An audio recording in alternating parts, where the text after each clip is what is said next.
So we did a project with a big candy company, and they were asking questions about what is the future of candy consumption with the younger generation. And so the students had to do all this market research by eating candy. They found out that younger people like chewy candies over hard candies. A few months later, we find out this company is releasing this big product that used to be a hard candy. It's now a chewy candy. There was an eventual Super Bowl commercial from this company on this brand. I know who you made now. And we take full credit, As you should. This is the Gies Download, a podcast from the Gies College of Business at the University of Illinois. I'm Tim Sinclair, and today we're talking with Andrew Allen. Andrew is the Assistant Dean of Strategic Engagement and Experiential Learning, and as you'll hear, he's passionate about not only helping students learn, but helping students do. Experiential learning, it sounds like a self-explanatory term, but as the guy who's in charge of it here at Gies, I would be very interested to hear your definition of what experiential learning is and what it means here specifically. Yeah, a long time ago, we didn't even use the phrase experiential learning. Some people would repeat it back and accidentally say experimental learning. So Probably some of that too. I'd have to clarify, this is not a lab with rats in it. It is self-explanatory, learning through experience, and it is possible to have an experience and not learn from it. And so that is kind of the key, is coached experiences is what I like to say, or learning by doing in its simplest form. Is we like to have students get a taste of the real world without all the high stakes. They're not going to get fired for doing something wrong, but it's real enough that it will have impact depending on how they approach this learning experience. And then we have all the guides and the people and the process around it to help them learn from that experience. So in the simplest form is learning by doing, or having experiences with some really good support around, so they do learn something that's meaningful that they can take forward with them. I don't know when the transition took place, and I'm sure it's been gradual, but it felt like for almost ever, school was for learning, and then work was for doing. Once you had that piece of paper, once you graduated, you had the diploma on the wall, then you could go do all the things that you learned about. When did that transition take place here at Gies, and maybe more importantly, why?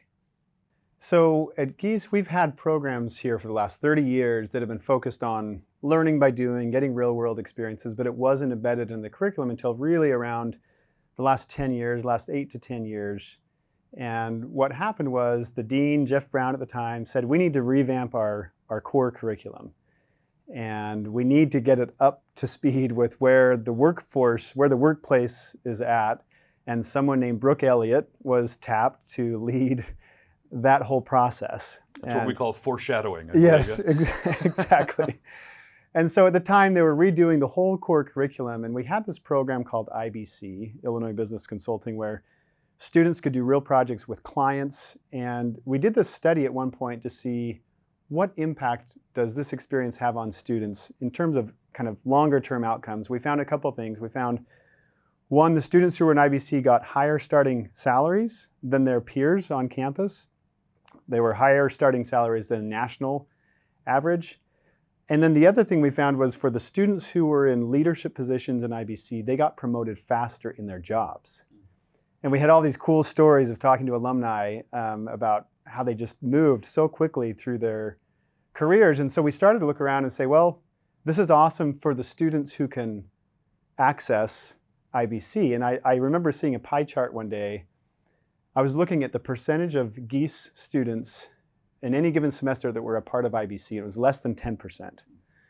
And I had this aha moment of, okay, this is life-changing for the students in IBC. What about the other 90%?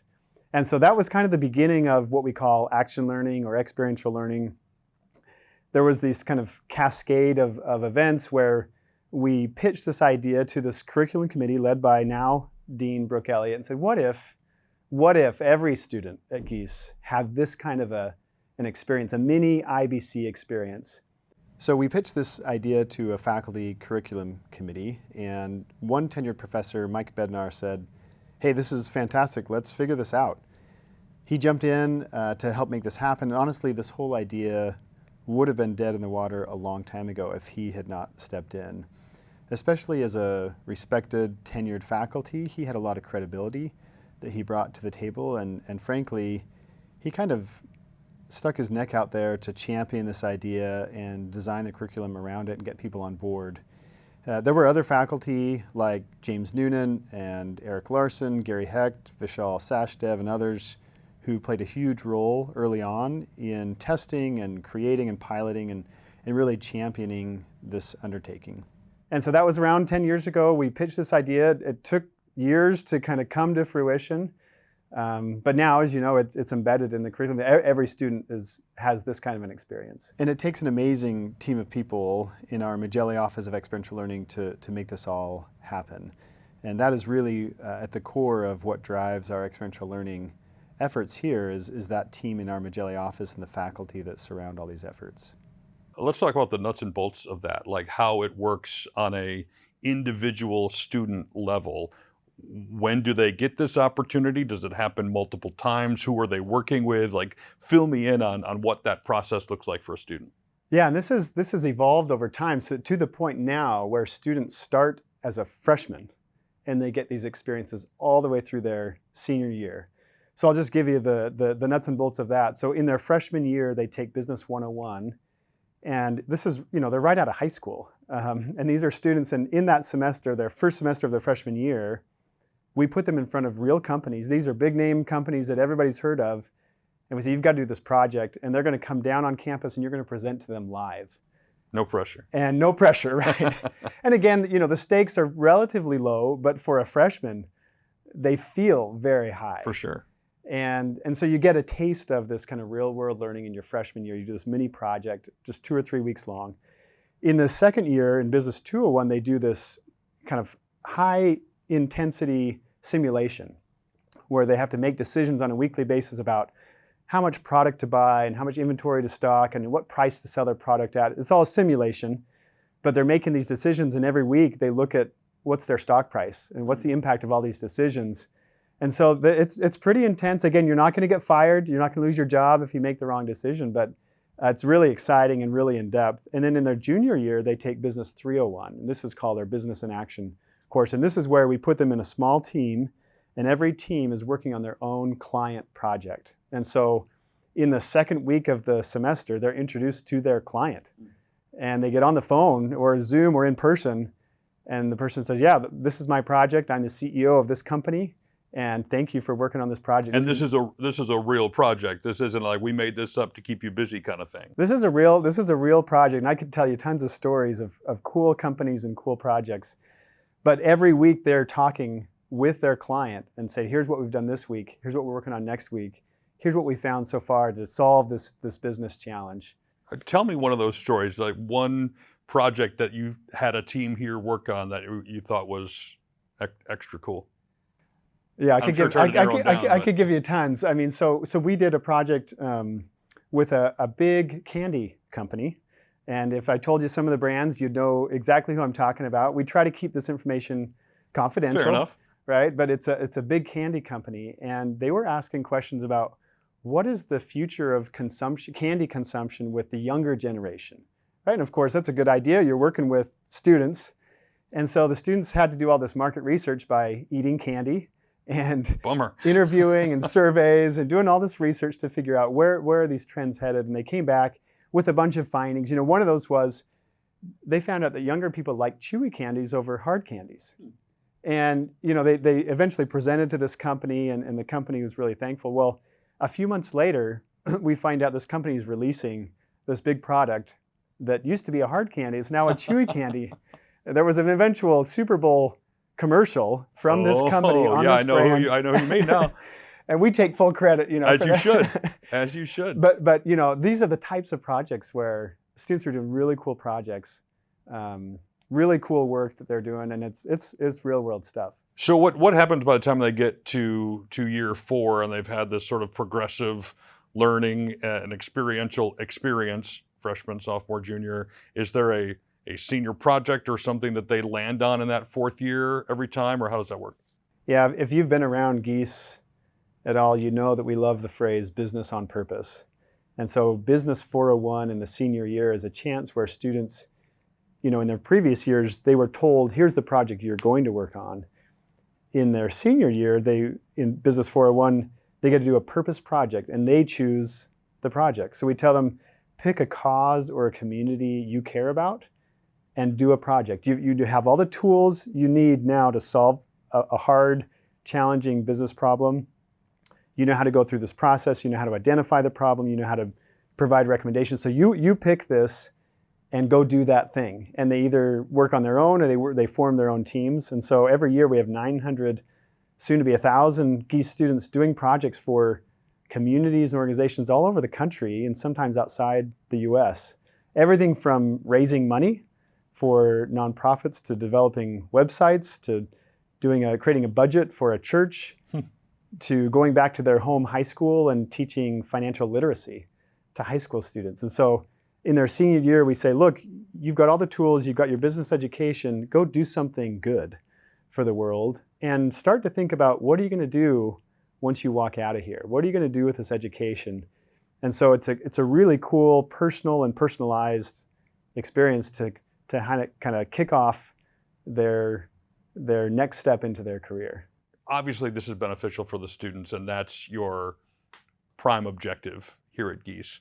But I would also think there are lots of other positives of a program like this, namely for the companies who are getting this work done.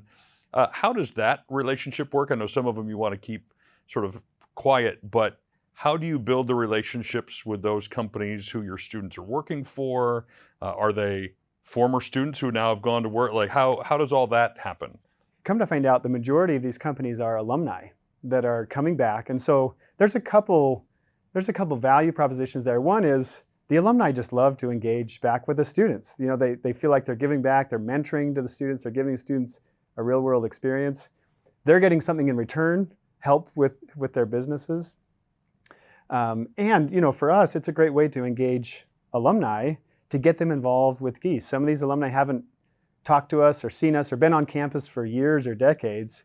And so it's a chance for us and them to kind of reconnect at a really meaningful level. And from a purely business perspective, you're getting real life research for free as a company. So that's got to be attractive to most any of them, I would think. It's a no-brainer. It's absolutely. And these are the best and brightest students in the country. So who wouldn't, if you were to hire them after they graduate, you'd be paying top dollar to get the same students that you can get, for free. A couple of years earlier. Exactly. Yeah. Nice. I see some sports relevance there too. Like you sign a guy early in his career where he hasn't done anything yet, right. You get him a lot cheaper than you wait in a couple of years. Yeah, that's right. Is this unique from a business school perspective and looking at the landscape around the country? Obviously, Gies is a leader in nearly every category business-wise.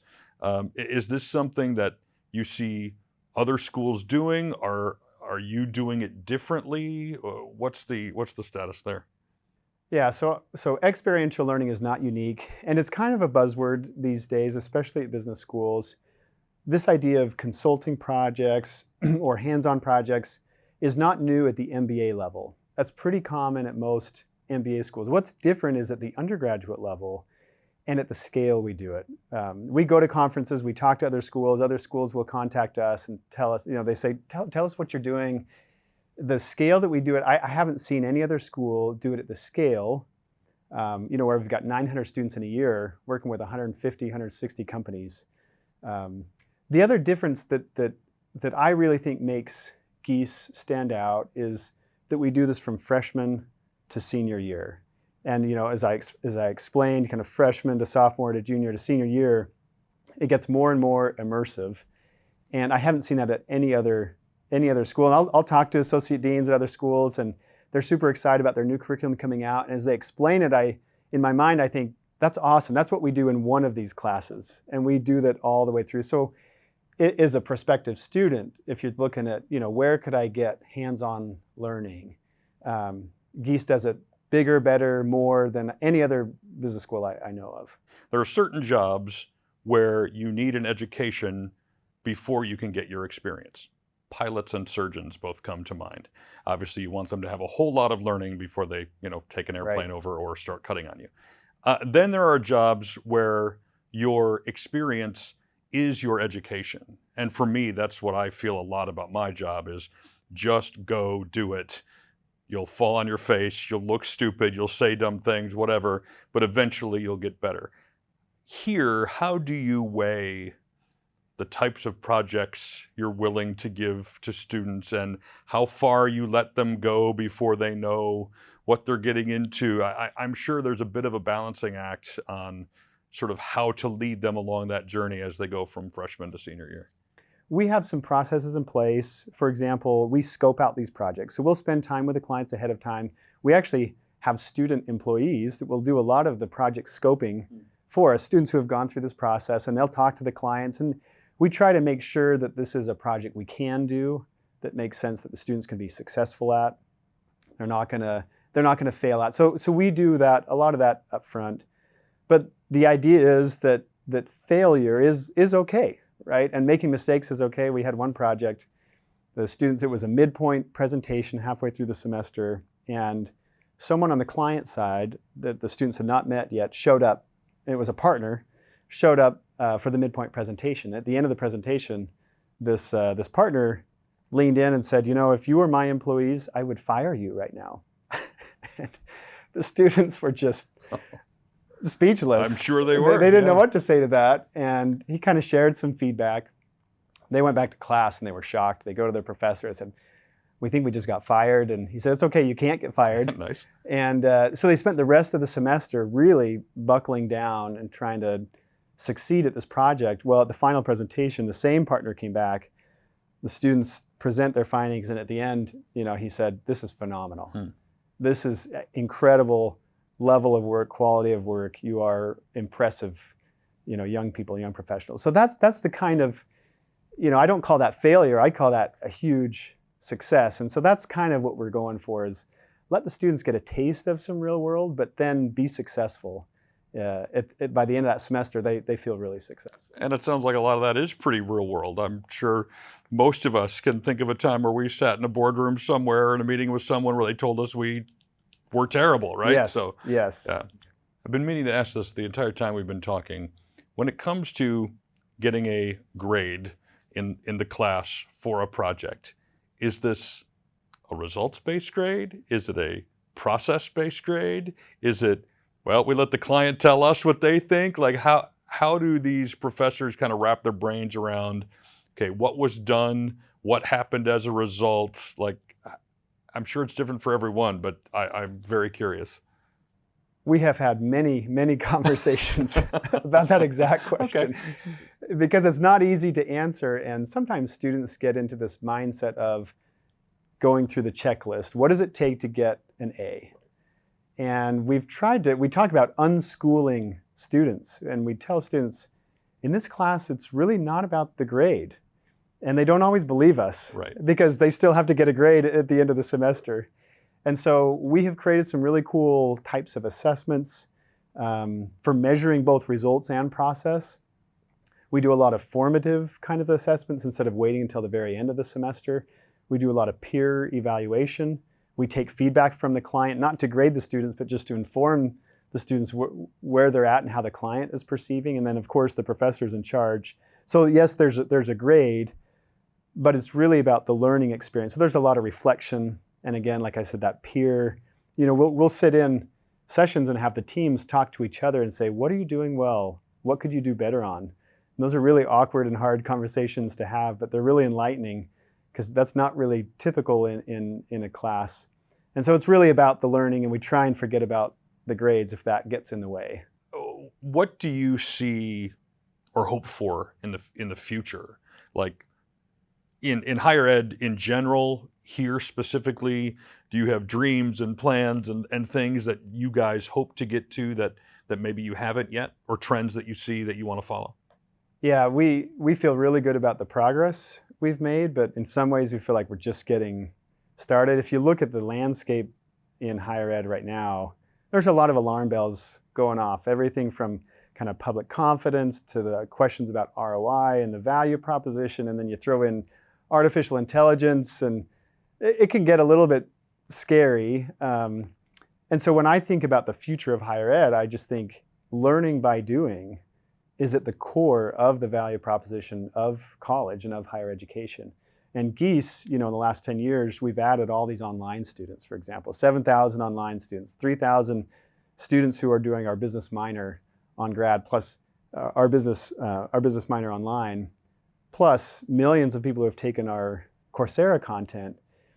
Taking a course or taking in content is one piece of the learning process, but it doesn't necessarily transform your life. Reading a textbook, watching a video isn't going to change your life. But if you have the chance to read a textbook, watch a video, and then apply it, and then see how it actually applies, then you actually build skills, you build a resume, and you can do something with that. So when we look forward to kind of what's next, we're looking at the online space, lots of different models. We're looking at the professional education space. There's lots of ideas that we're pursuing, everything from shorter to longer experiences online and virtual and in person. I think we're just getting started.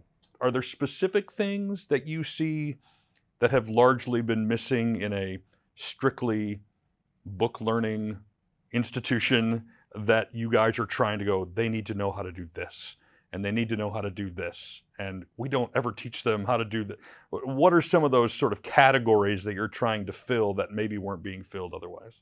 What we do hear from employers, and this is nationally but also specific to us, there are some skills that maybe don't naturally come through if you just kind of take the regular curriculum. Things around professionalism, things about how to sit down and eat lunch with a client, and how to have a conversation, or how to respond to an email.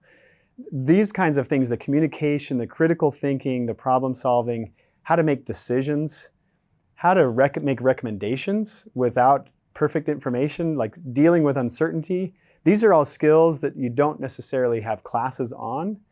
And experiential learning gives students the chance to dive deep in a discipline, but then also figure out, how do I present this to a client? I remember some students were presenting to this client, and it was just right at the beginning of the presentation, the final presentation, and this kind of bigwig steps in from the client side, and the student showed this chart that was kind of this hockey stick. Here's where your market is going. Your market's going to grow like crazy, so this is great news for you.